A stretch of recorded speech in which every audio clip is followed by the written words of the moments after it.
Joining me right now is Tennessee Attorney General Jonathan Skrmetti. AG, great to see you today. Thanks very much. You signed on to this letter, and let me just tell you what Joe Manchin says. He put out a press release back on September 21st, and he says, Chairman Manchin secured a commitment from Leader Schumer, Speaker Pelosi, and President Biden to pass this comprehensive permitting reform package before the end of the year on September 30th, 2022.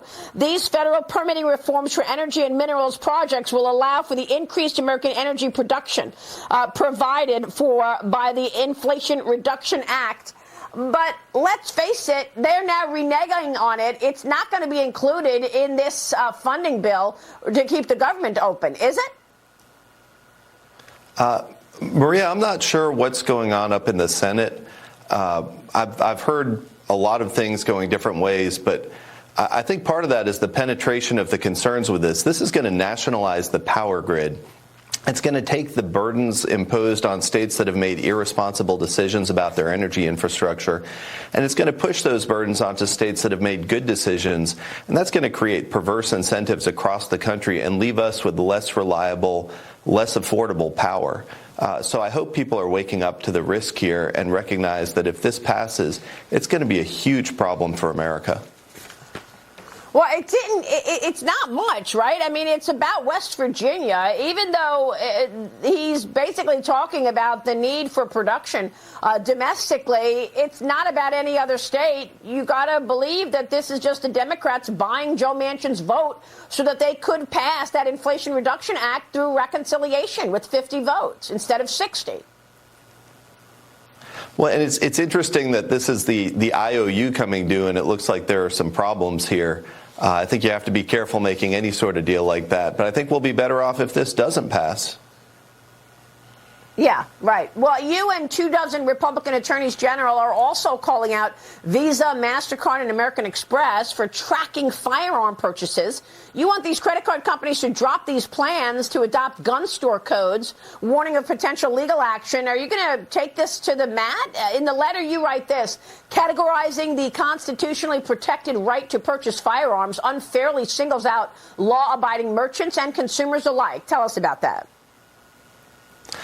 Certainly, Maria, and we're going to escalate appropriately. This is something that causes a great deal of concern. We're talking about business decisions that were made not as a result of trying to provide better service to customers, but as a result of years of lobbying from activists on the left. So this is collusion between participants in the market, leveraging their market power to achieve policy outcomes that people can't get through democratic processes. And the Second Amendment is important, and this particular issue is of grave concern. But the broader issue is even more concerning, and that is who makes the rules that run our society. Are we going to let companies acting together through the medium of transnational bodies like the ISO decide what Americans can and cannot do? Or are we going to rely on the systems in which everyone has a vote and where there's democratic accountability for these decisions? And this is is one instance. This is one instance. We've seen the ESG movement creating other issues in other parts of the economy. We've seen big tech making decisions unilaterally, where there's a monoculture that is hostile to a lot of America and to the beliefs of a lot of Americans. But they're in a position to use their financial leverage, their corporate leverage, to impose their will on everybody without the accountability, without the transparency that comes from working through democracy.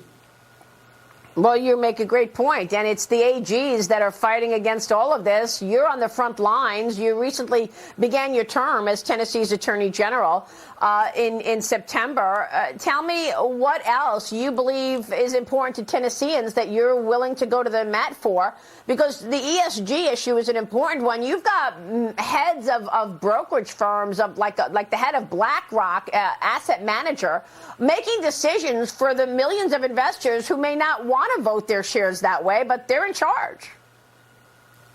That's right. And our state treasurer is very concerned about what's being done with the power that comes from Tennessee's retirement investments. I know treasurers in other states feel the same way. It's weaponizing the money that people have entrusted to these companies against their political desires. And that's anathema to America. We're a country where rich people have a big voice on the basis of their wealth, but everybody has a vote at the end of the day, and that's what matters. AG, we'll be watching your work. Thanks very much for being here this morning. Jonathan Skrmetti in Tennessee. Thank you, sir. Quick break, then travel makes a comeback in